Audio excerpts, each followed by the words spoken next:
Hello and welcome to day 10 of Die Cut December. My name is Natalie and today I'm going to create a card using these two dies. There's an inlay word die with the word love on it and an outline heart die. To get started, I've got a piece of A4 smooth white cardstock and 3 Distress Oxides, and I'm laying down a strip, maybe a couple of inches wide, of each Distress Oxide. The colours I'm using today are Faded Jeans, Stormy Sky and Tumbled Glass. I wanted to do a blue card. The reason I've got the masking tape down is just to act as a bit of a guide. I'm going to use these strips to make my word die cuts. I'm going to cut lots of the word love out of them, so to make it easier with the die cutting I just needed to have some relatively straight panels of colour to cut from. Now that's done, I want to embellish my colour strips a little bit, so I'm splattering on some water which I will lift off with some paper towel, and then I'm going to splatter on some rose gold metallic paint as well.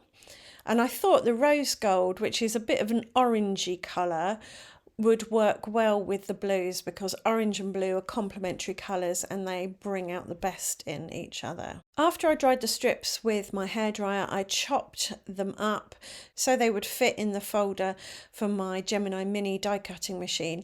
But before I die cut them, I did use the heart die and the word die to create some die cuts out of rose gold foil, again because the rose gold goes very nicely with the blue.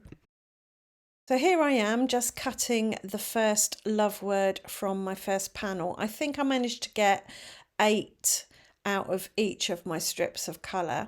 And now I'm going to line them up on my card base. This is quite a big card. It's 21 centimetres wide by about 12 centimetres high, I think. So it's just shy of an A5 card.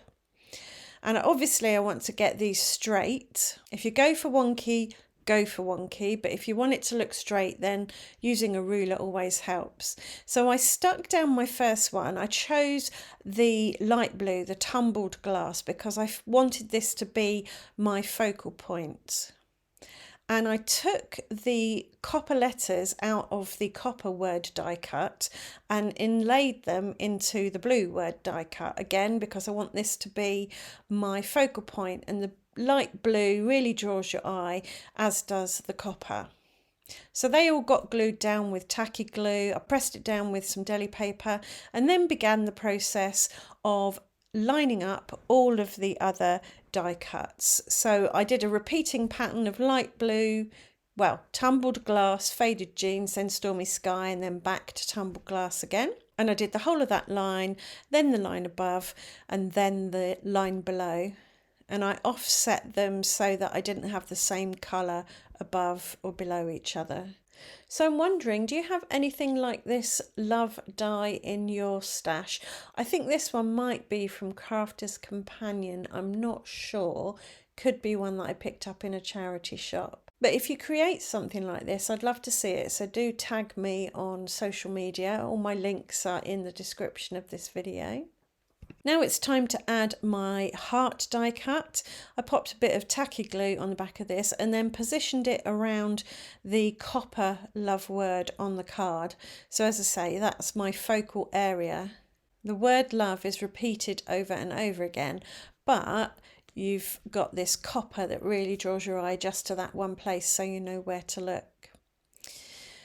I did feel though that it needed something extra. I thought about maybe enamel dots or Nouveau drops, but I decided to do some spattering.